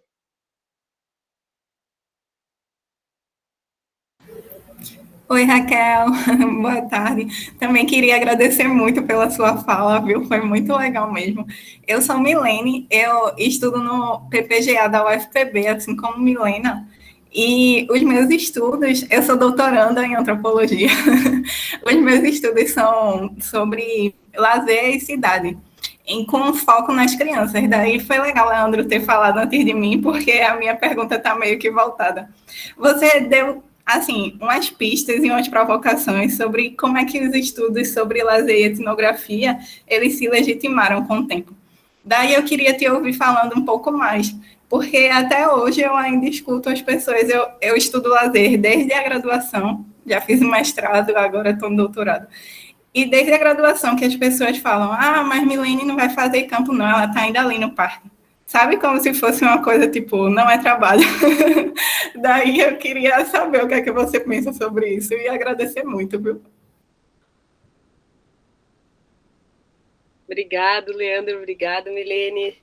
Então, vamos lá. Bom, sobre crianças, infâncias, né? Vamos falar um pouquinho sobre isso. Assim, de fato, essa eu falo só sobre experiência de orientação, Leandro. Nunca pude fazer uma etnografia com crianças, né? Mas acho que tem algumas especificidades aí, uns desafios bastante grandes, e com crianças com deficiência, acho que deve ter mais desafios aí que depois tu vai poder nos ensinar sobre isso quando tu terminar o teu trabalho. Mas, vamos lá, o que eu entendo, assim, né? Eu entendo que a gente, ao trabalhar com crianças, né, a gente vai ter que operar com outras formas de acesso, de diálogo, de conseguir essa ideia que eu venho falando, criar esse vínculo com esses sujeitos, né? Essa criação de vínculos, de confiança, eles vão se dar por outras vias, né? Aqui no grupo, a gente teve, alguns anos atrás, a professora Iliana Venitz, que estudou o recreio escolar. Então, ela estudava crianças no recreio, no processo do recreio, né? Bom, ela brincava junto com as crianças, ela criou brincadeiras, né? Ela foi apelidada pelas crianças porque ela é argentina, então ela tinha um sotaque muito forte, né? Então as crianças começavam a criar piadas do jeito dela falar, do sotaque dela. Então ela foi criando a partir daí, né, desse estranhamento que as crianças fizeram dela, um vínculo, um afeto, né, que foi aproximando ela e as crianças. Então, me parece que o grande desafio é como é que a gente vai criando esses vínculos de confiança, né? Que se o adulto, né, ele consegue nos falar sobre esses vínculos, nos mostrar de uma maneira pela linguagem, às vezes as crianças não nos mostram isso pela linguagem, elas vão nos mostrar por outros caminhos, né? Então, me parece que o teu desafio, ainda mais com crianças autistas, vai ser um pouco por aí, né? Quais são os demonstrativos que essas crianças estão conseguindo ter um vínculo contigo, né, com o teu processo etnográfico. Me parece também que a questão do acesso à informação, por exemplo, não cabe fazer uma entrevista com uma criança individual, assim, me parece que isso é difícil, assim, né, me parece que entrevistas coletivas são bem mais frutíferas, né, entrevistas com algum elemento que tu desencadeia a conversa, né, imagens, um pequeno vídeo, né, e para desencadear o início de uma conversa, são formas, né, daí eu vou falar assim, é a artesania da etnografia, né, acho que a etnografia nos permite fazer essa artesania, assim, né, o que eu preciso para acessar esses vínculos. Não vou falar sobre criança, mas vou dar um exemplo ainda lá daqueles senhores da bocha que eu investiguei. Então, depois que o Stiger foi lá e que eu vi que eles estavam aptos a falar, só era eu que eles não queriam falar comigo, porque eu era uma guria com 17 anos, né, num mundo só de homens com mais de 70 anos, eu entendi que eu tinha que demonstrar que eu era uma pesquisadora. Então, eu comecei a ir com uma câmera fotográfica, porque 2001 fazia sentido usar câmera fotográfica, né, pessoal? Hoje é o celular, mas 2001 tinha a câmera fotográfica. Então, eu ia para campo com uma câmera fotográfica. Muito menos para fotografar e muito mais para eles me reconhecerem que eu era a guria da universidade, como eles chamavam. Aí está a guria da universidade. Então, ali eles sabiam que eu estava fazendo uma pesquisa e eles me reconheciam, né? Então, eu criei um objeto, que era essa câmera fotográfica, eu lembro, assim, como um meio de criar o diálogo, o vínculo. Aí eu tirava umas fotos, era uma câmera que já dava para ver, assim, na própria câmera, a imagem, aí mostrava para eles, olha essa foto, olha tu jogando aqui, e aquilo foi sempre desencadeador. Então, me parece que com crianças passa por aí, né? Passa por essa criação de vínculos e de como tu vai acessando essa criança, como é que ela vai criando esse processo. Venho pensando, Leandro, e daí já para a Milene também, e venho aprendendo com o trabalho etnográfico que a Janaína vem desenvolvendo com as crianças dos abrigos, que o lazer passa a ser um momento muito especial na vida delas, assim. Então, o lazer é um lugar em que elas são mais acessíveis, assim. Eu acho que a gente investigando o lazer dessas crianças, me parece que tem ali uma acessibilidade que a gente não teria, por exemplo, investigando ela em outros lugares. Então, eu acho que a gente consegue criar meios aí para pensar e para de como criar esses vínculos, né? Então, às vezes assistir um filme, propor um brinquedo, propor uma dancinha, tudo isso vai ajudando com que esse trabalho etnográfico aconteça, né? E é sempre importante pensar, e que eu acho que daí a polifonia dessa etnografia que a gente vem tentando fazer, né, um pouco mais contemporânea, assim, essa criança também está conectada com outros elementos, né, com outros agentes, com outros indivíduos, com outras instituições, com outros lugares. Então, fazer essa polifonia que está em volta dessa criança aparecer também é uma coisa importante, assim. Em relação à análise, né, Leandro? Vamos lá.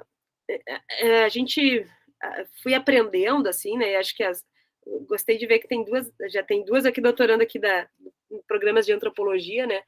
Mas eu acho que a etnografia nos ensina, né? A antropologia vai nos ensinar que a gente não trabalha muito com os heróis, assim, né? Nunca tem um teórico que vai explicar tudo e que vai nos convencer, assim, né? Então, geralmente o trabalho etnográfico ele vai, vamos falar assim, ele vai se captando assim alguns elementos teóricos que vão ajudando a compreender aquilo que tu está analisando, assim, ao invés de partir de uma teoria já pré-estabelecida para olhar para aquilo. Né? Me parece que é o campo que vai nos levando a acessar determinadas teorias para dar conta de compreender. Mas o que a gente vem entendendo assim, é que a forma de compreender uma etnografia que é baseada numa interpretação, vamos ver, à la Geertz, não tem como escapar da noção de cultura. A cultura passa a ser um conceito central, uma forma de interpretação central, a partir de significados, de compreensões, as categorias, né? Então, essa análise, se tu vai usar uma autoridade mais interpretativa, essa noção de cultura passa a ser central. Não tem como fugir dela. Né? Tu tá olhando para o mundo a partir dela, porque é ela que vai sustentar essa forma de escrita, né? Não sei se tu lembra lá do slide, como eu botei, mas a ideia é a cultura como a ser descrita, né? Essa é a função. Então, a noção de do que é a cultura, como são os conceitos de cultura, passa a ser central para a análise. Já numa antropologia que a gente vem chamando aí, numa etnografia mais dialógica, polifônica, né? Nos parece, né, que a gente tem que nos provocar a partir de uma certa simetria entre pesquisador e pesquisado, que a gente vai ter que desconstruir determinados conceitos a priori, determinadas dualidades, entre eles, essa separação entre natureza e cultura, né? E isso está nos levando a uma compreensão, a uma análise que a gente está entendendo, mas eu vou falar assim, uma forma de rede, de elementos que estão o tempo inteiro se conectando para se manter ali, de uma certa estabilidade, e daí a gente está se baseando muito nisso que a gente está chamando de sociologia pragmática, ou aí nos estudos mais atuais, como a Mary Stratton, como o Bruno Latour, tem uma pesquisadora que a gente está se aproximando também, a Nima Rimol, então uma análise mais a partir de uma compreensão que vai partir de uma teoria que o Bruno Latour vai escrever um livrinho pequenininho lá que se chama Jamais Fomos Modernos, que ele vai trabalhar assim, se existe uma modernidade que baseou muito nosso conhecimento, uma modernidade baseada basicamente nessa ruptura entre natureza e cultura, e daí várias teorias passam a surgir em cima dessa noção de modernidade, inclusive os pós-modernos têm a modernidade como referência, esse outro coletivo está pensando assim, olha, a gente nunca foi moderno, essa divisão nunca aconteceu, ela acontece de fato para garantir determinados poderes e determinadas hierarquias, e que é isso que vem acontecendo, né? E cada vez mais as desigualdades aí sendo postas. Então, me parece que acessar um pouco esse outro coletivo pode ser uma boa saída, Leandro, inclusive para entender essas crianças não já a priori como um lugar diferente, subalterno, menorizado, né, do que outras crianças, né, por não terem determinadas características, assim, mas depois eu posso passar alguns textos, eu passo para o Helder, para a Denise, para vocês compartilharem desse coletivo que a gente vem estudando um pouco assim, né. Por exemplo, vou dar um exemplo, tá, Leandro, não com crianças, mas para te entender um pouco como a gente chegou em determinada análise, tá. Um doutorando nosso fez uma pesquisa, uma etnografia, sobre o fim da Secretaria Municipal de Esporte e Lazer aqui da cidade, tá? Ele era um professor da secretaria, contratado do município, né? Era um concursado do município, e a secretaria fecha, né? Então, entra o governo do Marquesan, e 2 de janeiro ele anuncia o fechamento da secretaria. Até efetivar esse fechamento, ele aconteceu dia 12 de junho. Então, até fechar, houve um movimento aqui. Na etnografia dele, a preocupação foi entender esses motivos do fechamento, as resistências, por que a população não queria que fechasse e tal. Depois que ele terminou a tese dele, defendeu a tese dele, a gente ficou com uma pulga atrás da orelha, que era quem eram os protagonistas desse movimento, que até então não tinham aparecido, e que a gente não tinha identificado. E a gente começou a entender que eram mulheres idosas, e que quem fez essa luta, quem fez essa movimentação eram mulheres idosas. Aí a gente começa a se pensar várias coisas, né, Leandro? Será que porque era um pesquisador homem que não entendeu, jovem, que não entendeu, não conseguiu ver as mulheres como protagonista? Aonde que estavam essas mulheres que elas estavam tão... Mas quando a gente se deu conta, todas as entrevistas eram com mulheres, todas as fotos que apareciam eram mulheres idosas, né? E isso não foi tocado no trabalho. Então, para a gente entender um pouco como escrever a etnografia passa aí por diversos atravessamentos, né? Então a gente, não, vamos olhar para esses dados, vamos pensar eles de novo agora aqui. E a gente escreve um texto, então, que foi aquele que eu fiz a pergunta aqui, né? O que faz essas mulheres idosas lutarem pela SME, pela secretaria? E a gente vê um protagonismo dessas mulheres que, se a gente pautar por uma lógica mais moderna, essas seriam as pessoas aposentadas, já sem voz na sociedade, com pouca expressão, né? Mulheres que não têm formação, não têm relação de poder, mas foram elas, né, que conseguiram mostrar um outro lugar, assumiram protagonismo na luta, marcaram reuniões com o prefeito, foram para a tribuna, fizeram passeata, ou seja, uma determinada população que, a priori, seria uma população com pouca expressividade, né? Pouco poder nesse jogo político, e que passaram a ter muito poder. Tanto poder que o outro governo, assim que assume a prefeitura, recria a secretaria, porque o movimento foi muito forte. Então, o que me parece? É deslocar, não colocar a priori a noção de as crianças como alguém inferior à noção de adulto. Eu acho que a etnografia nos ensina a partir daí, né? Porque a gente tem a sociedade vai colocar essa hierarquia estrutural e as crianças vão ser inferiores. Então, me parece que partir dessa ideia de simetria, olhar da onde elas falam, quais são os arranjos que elas fazem, passa a ser central. E essa análise mais, vou falar assim, não moderna, eu acho que poderia te ajudar a seguir um pouquinho. Não sei se te ajudei, Leandro, mas eu acho que é tu que vai nos ensinar sobre etnografia e crianças com deficiência. Vou ler teu trabalho depois. Milene, vamos lá. Lazer e cidade, né? Bom, estudar lazer é sempre colocado ainda num lugar menor, né? Mas Zedier falava isso lá na década de 80, já se passou mais de 50 anos, 40 anos, e a gente tem que ainda escutar isso, né? É uma lástima, né?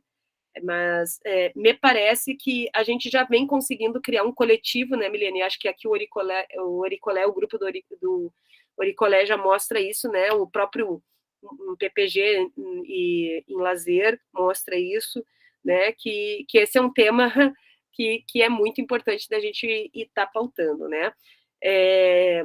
Como é que a gente trabalha com essa ideia, né? Mas tu não tá indo levar, né? Eu acho que todos nós sofremos disso, né? Assim, de entender que o que a gente está fazendo é menor de uma outra pesquisa, porque a gente está ou no campo de futebol, ou a gente está na praça, ou a gente está levando as crianças no cinema, né? Então, me parece que esse lugar, assim, ele vai ser desconstituído quando a gente conseguir mostrar para onde esse trabalho nos leva, né? Um pouco aquela ideia que eu falei lá naquele slide. O que o lazer pode ser nesse universo? No momento que a nossa pesquisa consegue fazer essa provocação, né, me parece que é algo importante. A partir dessas teorias que a gente vem estudando, essas questões mais da sociologia pragmática, a gente vem trabalhando com uma ideia aqui, uma construção do que o lazer pode ser, que ele é um gerador de crise. O lazer passa a ser um importante momento de gerar crise nas pessoas. Não é crise em algo negativo, mas é crise de mudar algo que está muito estável e está muito confortável, mas é um confortável que coloca essa pessoa num lugar subalterno, e o lazer passa a ser um momento de virada. Então, o exemplo dessas mulheres idosas que estavam lá na praça só fazendo a sua ginástica, quando vê, opa, nós vamos perder essa ginástica, nós vamos perder porque vão fechar a secretaria. Elas dão uma virada, elas dão uma crescida na compreensão política do processo e vão lá fazer essa luta. Essa ginástica para nós é muito importante. É aqui que a gente encontra as outras pessoas, é aqui que eu consigo manter minha saúde, é aqui que não sei o quê. E começa a criar vários argumentos. Então, aquele fim da secretaria é uma grande crise que faz essas mulheres se moverem, faz essas mulheres criarem outras formas de compreensão. A troca do cadeado das crianças no abrigo é um outro momento de falar assim, esse lazer aqui, ele vai provocar mudança aqui. Nós vamos ter que negociar isso aqui. Né? Então, me parece que o que a gente está acompanhando hoje, entendendo os processos etnográficos, né, em lazer, é que ele passa a ser um momento importante das pessoas mudarem as suas compreensões de mundo. Assim. O lazer passa a ser um lugar hoje que elas conseguem criar novas, o que a gente vai chamar meio de operações críticas sobre o mundo. Assim. Teve uma menina, uma mestranda agora que está defendendo, que estudou mulheres que jogam futebol num projeto social. e ela vai entender que ali naquele projeto social que essas mulheres, essas meninas, né, ainda meninas, conseguem fazer uma compreensão sobre sua sexualidade, sobre questões de gênero, que em outros lugares elas não faziam. Então, naquele momento que é de lazer, que seria algo menor, menos importante, né, ou que muitos do nosso trabalho que é um lugar só de sociabilidade, de encontro, não, mas não é qualquer encontro, é um encontro muito potente, é um encontro que faz as pessoas a darem determinadas viradas, assim, né? Parece que os lazeres hoje, eles, que a gente vem chamando isso, eles geram crises nesse sentido de, ó, vamos mudar aqui, nós vamos enfrentar isso aqui, nós vamos avançar, vou criar uma outra identidade aqui, vou pensar diferente, né? Então, a gente vem trabalhando por aí, eu acho que por aí a gente vai entrar um pouco nessa ideia de que o lazer para além de um lugar menos importante, né? Como diria aí lá o seu Dumazedian na década de 80 ainda. E até hoje repetido, uma lástima. Não sei se eu respondi, gente, mas é o possível aí da minha trajetória para dialogar com vocês. Maravilha, Raquel. Então, pessoal, a gente já até deu uma encerradinha aqui nas inscrições, né? Eu devia ali colocando, se por acaso alguém ainda tiver o último risco aí. Agora a gente tem a Juliana e, na sequência, eu. Vai lá, Ju. Denise, eu vi que alguém perguntou se eu vou disponibilizar a apresentação. Eu posso, sim, encaminhar para a Denise e para o Helder, depois vocês fazem a divulgação dela aí. Beleza, obrigada. Ei, gente, boa tarde. Vocês me escutam bem, que está uma obra? Ótimo. Um prazer, Raquel, eu sou Juliana, eu sou do Programa de Estudos em Lazer, sou doutoranda, defendo agora no final desse mês. Então, assim, foi muito interessante te ouvir, assim, porque eu venho trabalhando também com a antropologia, com a etnografia, desde o mestrado, assim, e tem sido uma aventura muito interessante, embora às vezes difícil de assumir, né? Acho que ter a presença das meninas que fazem um doutorado em antropologia, acho que enriquece a nossa conversa, porque eu não sei se você se sente assim, mas para mim lidar num outro campo, embora o campo que a gente atua seja interdisciplinar, e isso é o que é desejado para a gente discutir, né, o lazer, mas é complicado, né, em alguma medida, se aproximar de um campo que tem uma trajetória tão longa, e aí vou entrar no que eu queria conversar com você, que é o que em alguma medida você trouxe, essa questão de que não existe a etnografia, né? A gente fala, são projetos em disputa, né? São perspectivas, como uma perspectiva teórico-metodológica, diferentes formas de abordar e de fazer. Acho que quando a Milena comentou essa questão, né? É muito interessante da gente pensar isso de fazer o pesquisa com, mas, assim, no meu humilde entendimento, essa não é uma posição da etnografia uníssona, né? Eu acho que é uma abordagem com a qual também eu procuro trabalhar, mas são diferentes modos de fazer, né? Pensando como o fazer etnográfico. E aí foi muito interessante te escutar e escutar como que o seu grupo aí tem trabalhado com a etnografia, os diálogos teóricos que vocês têm feito, né?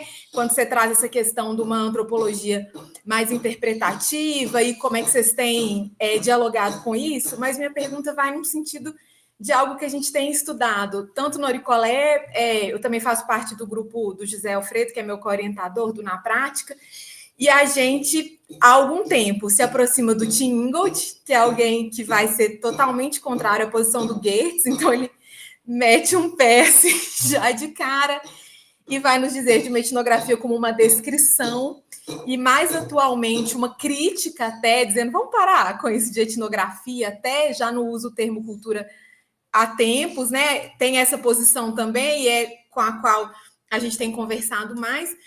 Mas até minha pergunta é mais direcionada para se vocês têm tido alguma relação com a questão da antropologia dentro da perspectiva decolonial, teoria decolonial, os pós-coloniais, se a gente quiser colocar de um jeito mais amplo, porque também é o que a gente tem buscado se aproximar, né? Não sei se vocês já se aproximaram, a gente tem a Rita Segato, que é uma antropóloga que tem cunhado também um lugar muito crítico de um fazer antropológico que pela leitura de todo o pensamento pós-colonial é colonial, né? Isso de chegar até o outro, interpretar o outro, dar voz ao outro, isso tudo é colocado muito em questão.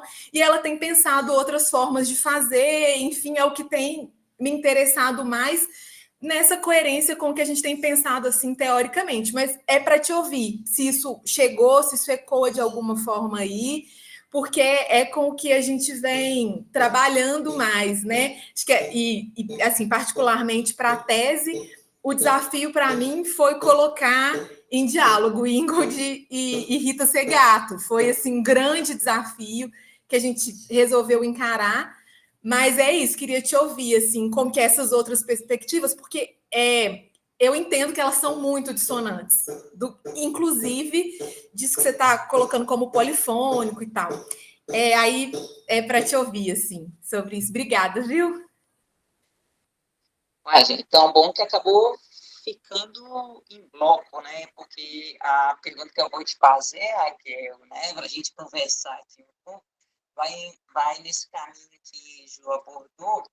E aí eu fico assim, né? Quando a gente está pensando essa etnografia polifônica, né, igual você trouxe aqui para a gente, com todos esses atravessamentos que hoje eles estão na pauta, né, que é raça, gênero, classe, né, ele acaba se transformando também numa excelente ferramenta para algum tipo de ativismo, né, para algum tipo de defesa, para estar sustentando alguns pensamentos, né?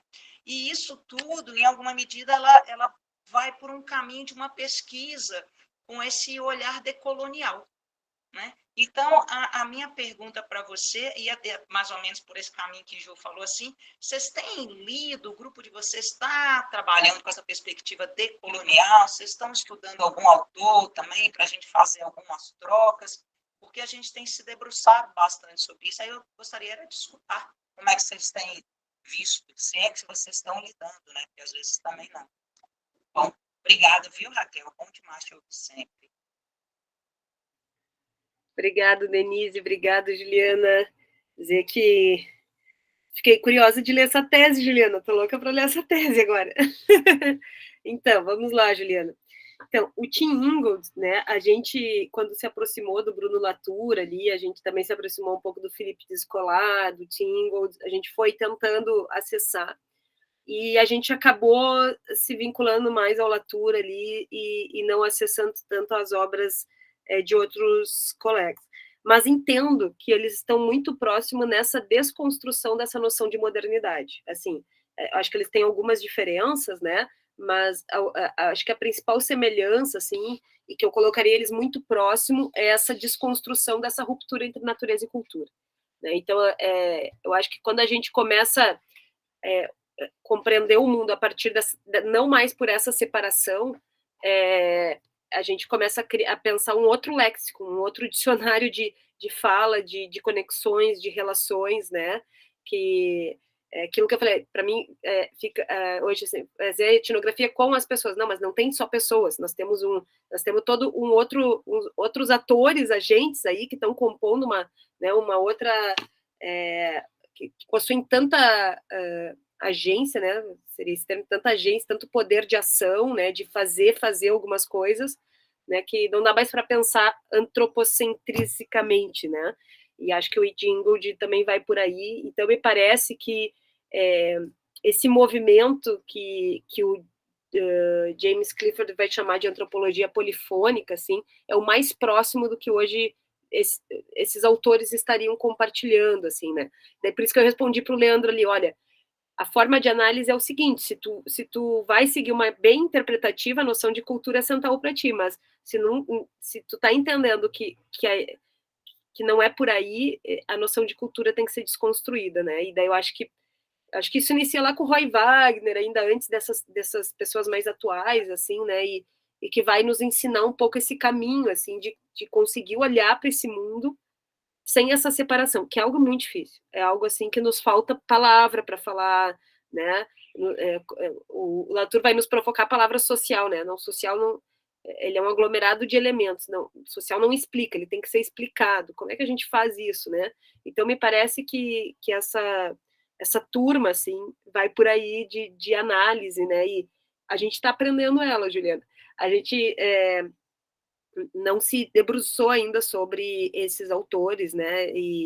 Mas eu acho que eles estão muito, muito próximos. Assim. A gente chegou a fazer algumas leituras, mas eles estão muito próximos dessa ideia de tirar um pouco esses conceitos e essa compreensão de mundo moderno e partir para um outro lexo. Sobre a Rita Segato, adoro, sou apaixonada por essa mulher argentina, trabalhou aí na UNB, né, anos, né? Eu vou te falar um trabalho que a gente usou ela, que foi sobre lazer e jiu-jitsu.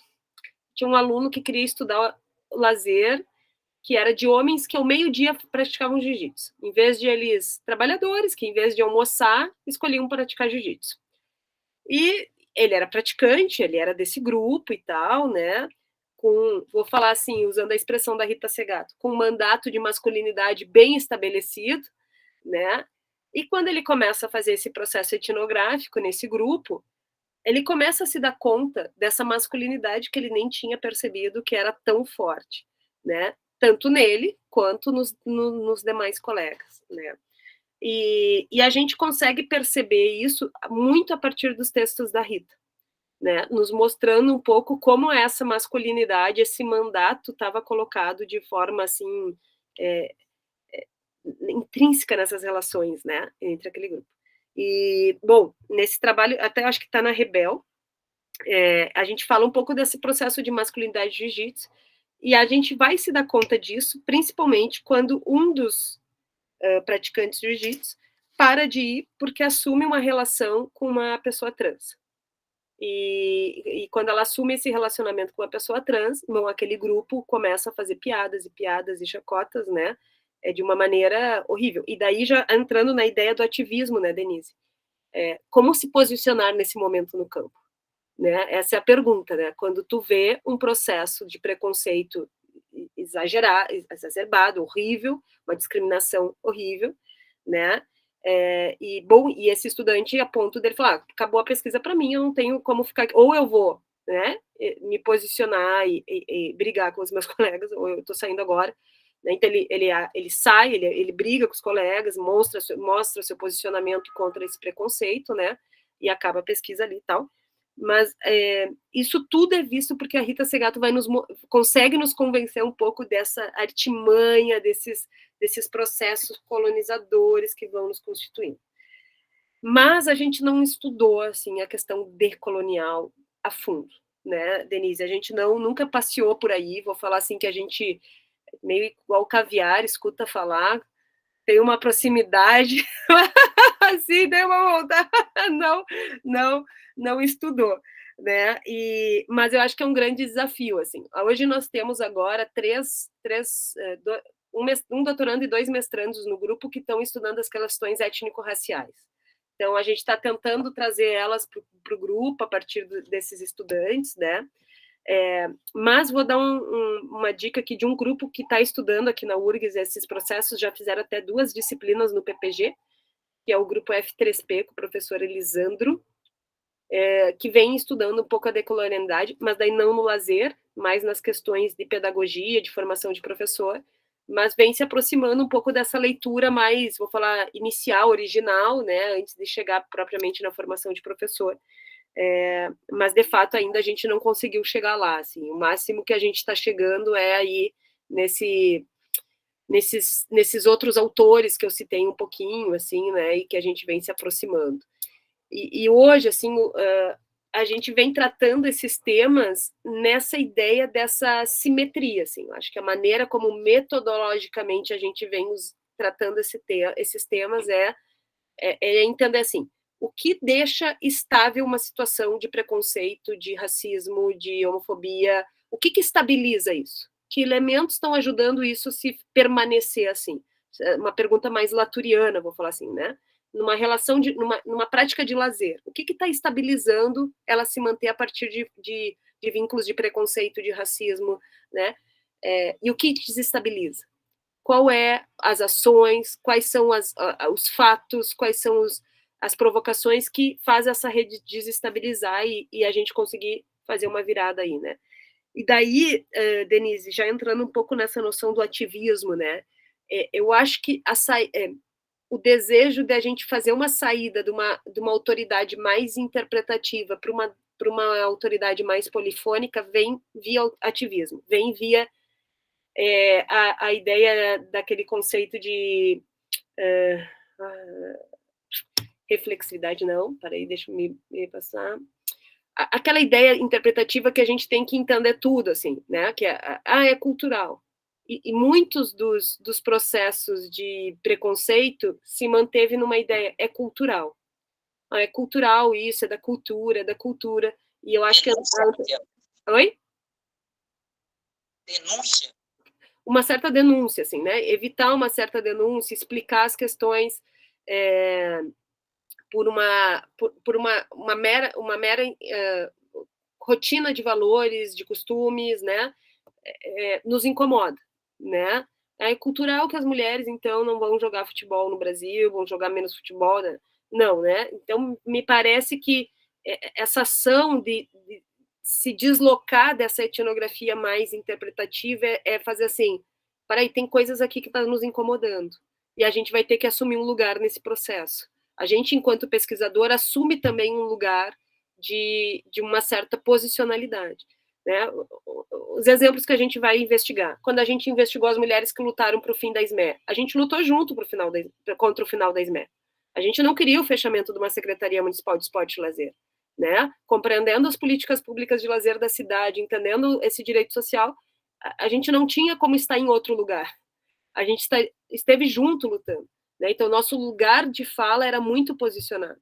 Quando a Janaína está investigando o lazer das crianças no abrigo, ela está o tempo inteiro defendendo o lazer naquele lugar, que o tempo inteiro é usado como uma moeda de troca. Se a criança não se obedece, não vai ir no show. Se a criança não fez isso, não vai na pracinha. Elas trocaram o cadeado, agora elas não podem nem ir para a pracinha do pátio da casa.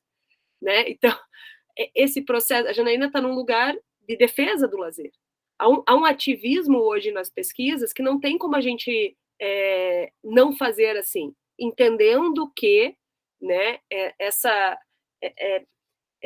não, deixar esse processo estável é colaborar com a manutenção do que vem sendo feito.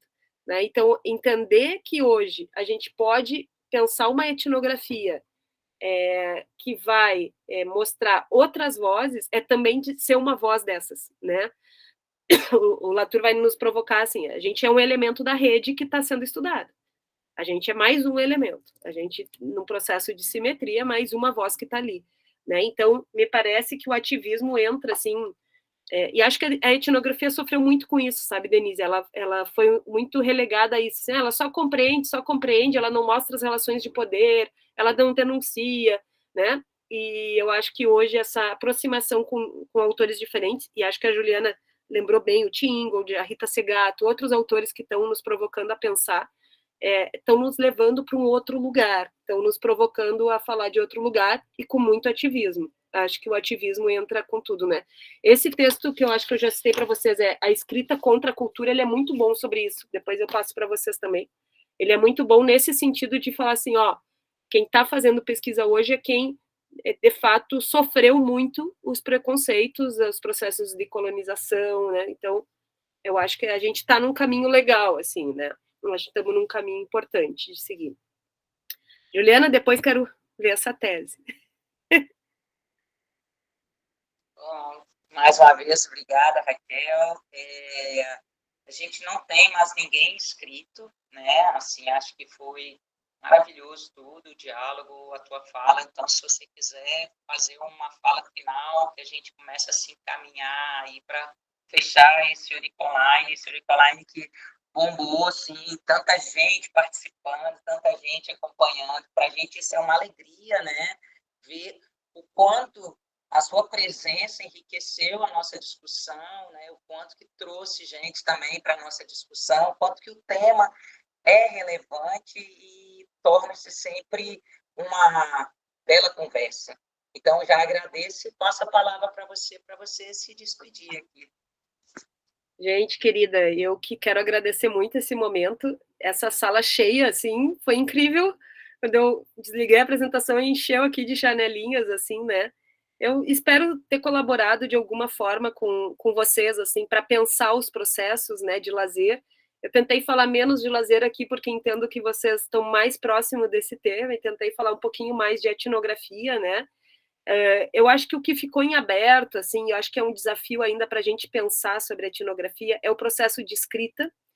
Quem está aqui fazendo uma tese ou uma dissertação, né, ou quem está produzindo os artigos, assim, eu acho que a escrita é um lugar que a gente vai ter que olhar mais, pensar mais. A gente falou pouco aqui hoje, mas eu entendo que quando a gente muda essas autoridades, a mudança de escrita ela tem que acontecer, né? E às vezes é isso, as caixinhas CAPES, as caixinhas periódicos científicos não estão preparados para escritas um pouco distintas, né? Então, em algum momento a gente vai ter que começar a provocar essa mudança na escrita, de uma etnografia mais plural, mais polifônica, né? E dizer que eu acho que esse é um desafio que eu deixo aqui para vocês pensarem e agirem, já que temos aí bastante gente fazendo etnografia. Fico muito feliz em poder colaborar com esse grupo e, de fato, estar aqui. Eu era eu assistia o Oricoline na pandemia o tempo inteiro, assim, era meu parceiro, né, onde eu não me sentia sozinha. Então, dizer que foi um prazerzão estar aqui, e fico disponível. Vou passar a apresentação e alguns textos ali que eu citei para a Denise e para o Helder, eles podem divulgar aí para vocês. Agradecer aqui as gurias do GCF que tiveram aqui, a Janaína, a Carol, que eu citei os trabalhos, né, e que hoje são minhas orientandas, mas que desenvolvem trabalhos super autorais e que fazem aí a gente poder pensar novos temas, novas provocações, né? E acho que é isso, pessoal. Fico à disposição de vocês.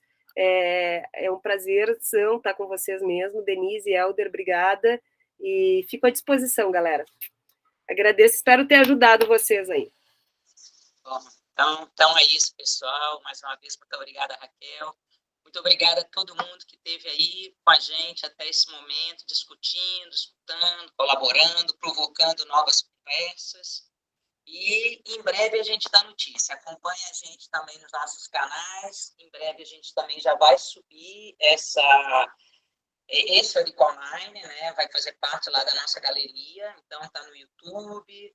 Também vamos postar lá nas nossas redes, né? E divulgar, né? Porque isso também vira um material para a nossa pesquisa, né? Fica lá um acervo, né? Um acervo bem legal de conversas. Então, gente, muito obrigada e até uma próxima. Valeu! Coisa linda, aquelas mãozinhas aparecendo, coraçãozinho. Legal. Subindo, né? Subindo. Que legal, que legal. Valeu, pessoal. Obrigado, gente. Valeu, pessoal. Obrigado. Obrigada, Raquel. Obrigado, Oricolé. Marcília, saudade. Tchau, gente. Até mais. Tchau, tchau. Tchau, pessoal. Boa tarde.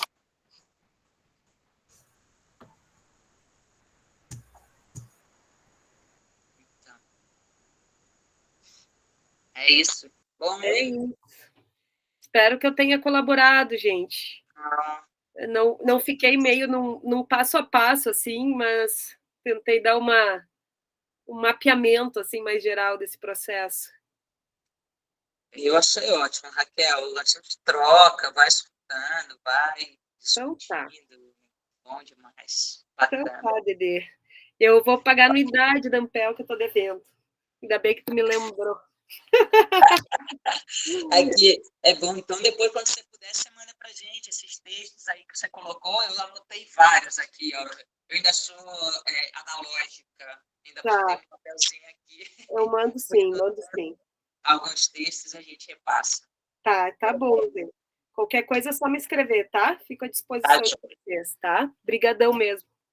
Beijo. Tchau, tchau. Tchau, tchau.